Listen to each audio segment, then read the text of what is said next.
you got this done? Started off, I got my second car was a Neon. My first car was a 67 Charger. Growing up around my brother, he's huge motorhead, everything Mopar, everything V8, big block, small block, doesn't matter. I fell in love with the Neon. Big brother had a rear-wheel drive Dodge Stealth with a 440 in it. I need to have a V8 Neon. And so, what did you do? Is it got the stock floor pan? What did you do for leaf spring, etc.? Well, the rear end is actually a stock Dodge Conquest rear subframe with independent suspension, 355 gears, limited slip. I just made mounts and actually stuck it up underneath the car. It measured out almost perfect to fit underneath this car. The motor and transmission, the firewalls are completely uncut. I didn't have to do anything. These cars use such a large catalytic converter from the factory, the transmission just slid right up into that spot, no problem. I had to cut a little bit on the floor pan to make room for the dry shaft down the exhaust tunnel and a little bit for the second gear servo on the transmission. Up front, all I did was bend a nice custom cross member, tap it into the factory cross member where I cut it, give it a nice spring, and that was pretty much it. That is Roadkill. This is heavily approved. Have you had it down the track yet? What does it run? Not yet. Hasn't been down the track yet.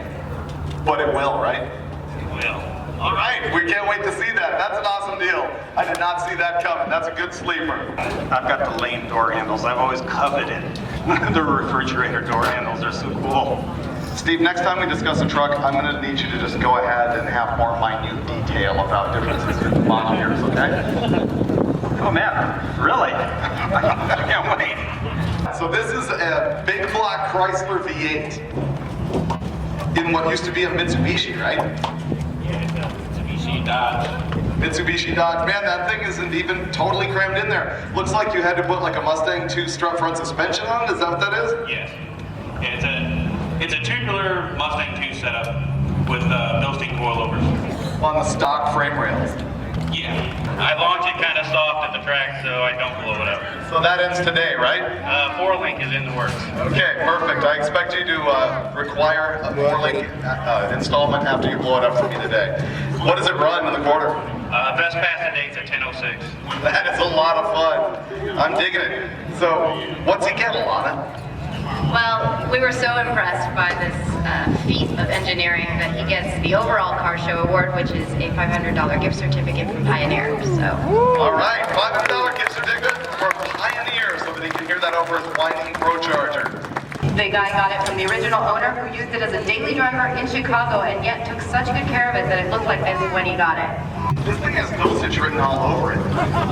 Now this brings me back to the 70s, and you know, our co-host Steve Brule from the Engine Master show, he was deep into the custom van scene. You remember him telling us about it? What was this van called? Like Golden Bear or something crazy thing like that? But anyhow, I definitely approve. This is super cool.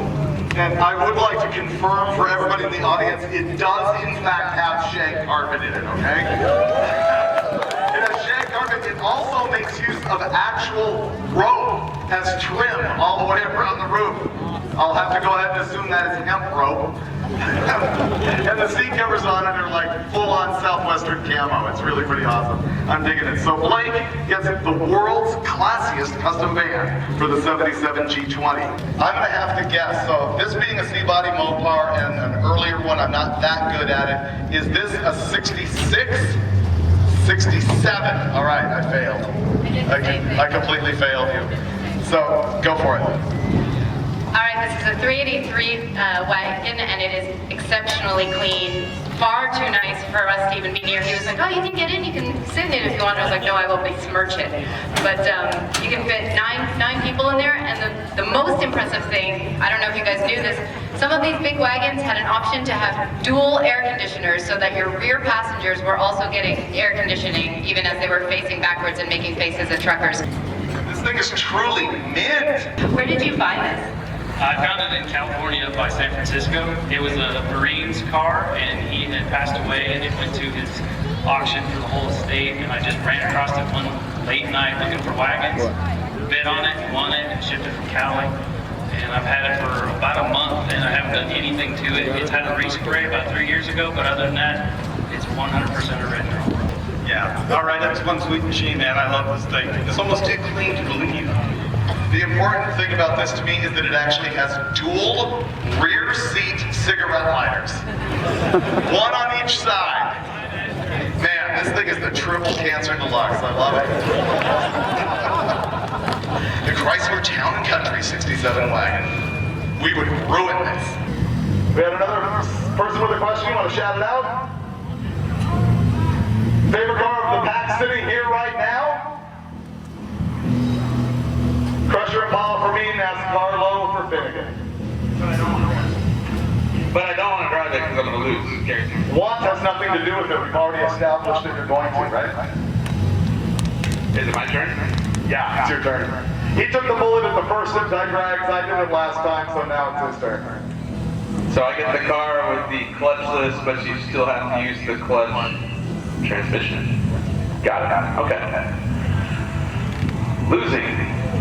All right, who do you guys want me to race?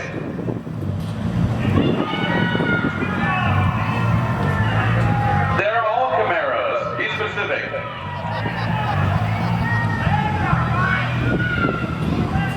All right. So you either want the white Camaro or the Vega. All right, you want me to race the Vega? Yell right now. And if you want me to race the Camaro, yell now. Okay, no fair. She's throwing the whole thing off. Vega. All right, I got the Vega. There's no option for an actual good launch. That's why he's going to practice right now.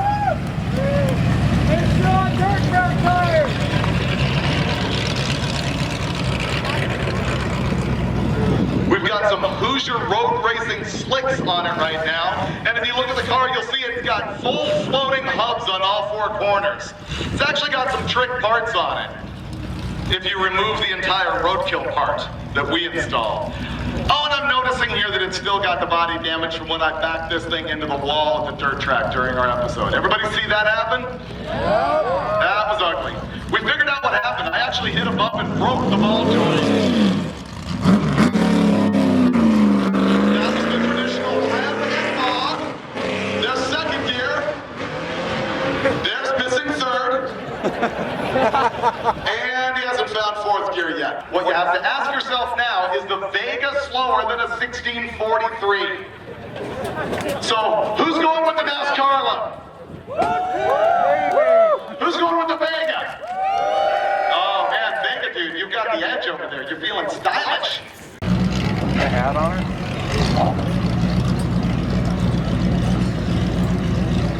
The Vega is also mint.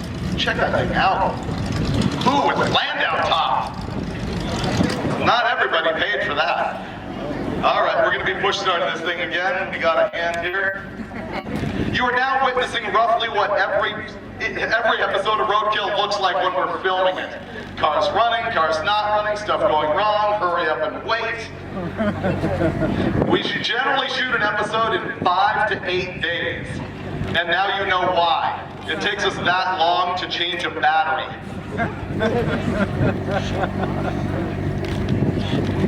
Just keep pushing them, it'll be faster.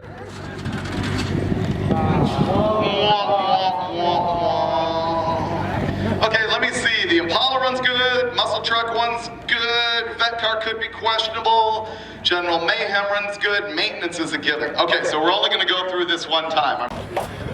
You can do it! Maybe. Brian from Pilot's like, is it out of gas? Also a common question on Roadkill. We travel all over the country anyway, and so it really is not a big deal where we are flying from. Sometimes if we're going to do a show in LA, it just hops on a plane. So people ask how this happens, I sometimes ask them, you know they make airplanes now. One more shot and then we're going to give up on this and go to another pair. Is that a gas? Well, we're sitting here boring people to death, so you want to run another pair while we're waiting? Okay. Now, I think since we picked our first pair and asked you if we should run the Vega or the Camaro, I think right now we should probably go to the white Camaro while we're waiting for Vega and Nascarlo. How much horsepower is the muscle truck putting out? Okay, this thing has a stock LS6 crate engine in it with MSB Atomic EFI, and the only modification is I put a little tiny crate cam in the thing. So it's essentially a stock engine. And I think when we added the dyno, it made 470. But it's had the sand, which is important. And it's been in a boat, which you know that'll help. So, yeah, I'm thinking 900. Turns out it's easy to find if you look for a 7th time in your own luggage. That sounds promising. Let's do this. I'm betting it has the same bald tires that it had at the last two Zip Tie Drags events. And I'm betting he won't care and he'll still destroy them right now.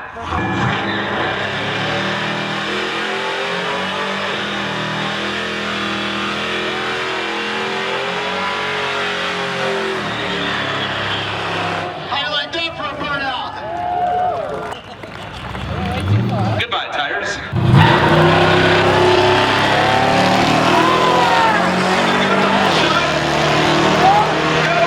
This is not looking good for the Camaro.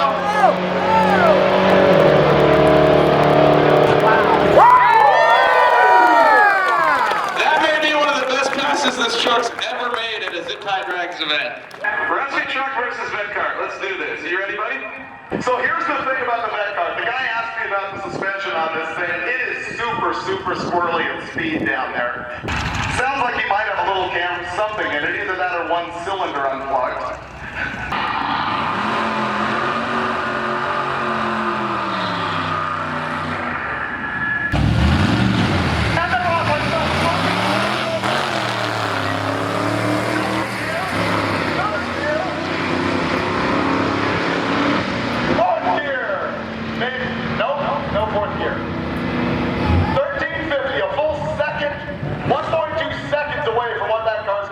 Coasting to 100 miles an hour.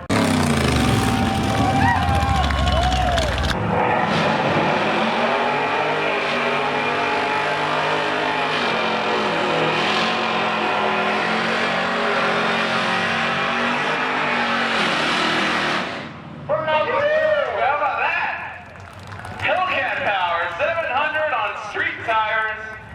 That man just doesn't care. He is always competitive. Always competitive.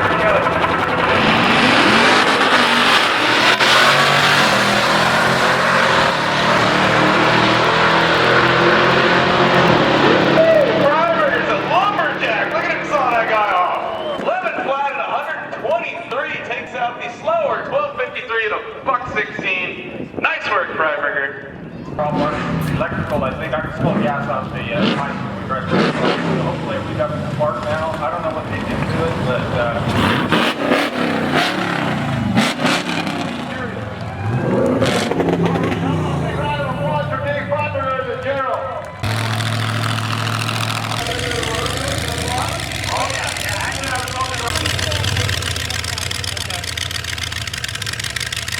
So everybody remembers Stubby Bob here in the 1950 Ford F6. What a dump truck. We stored the thing several feet. The engine is a 454 big block Chevy straight out of the junkyard. It has a line 871 supercharger, 2 Holly 850 cars.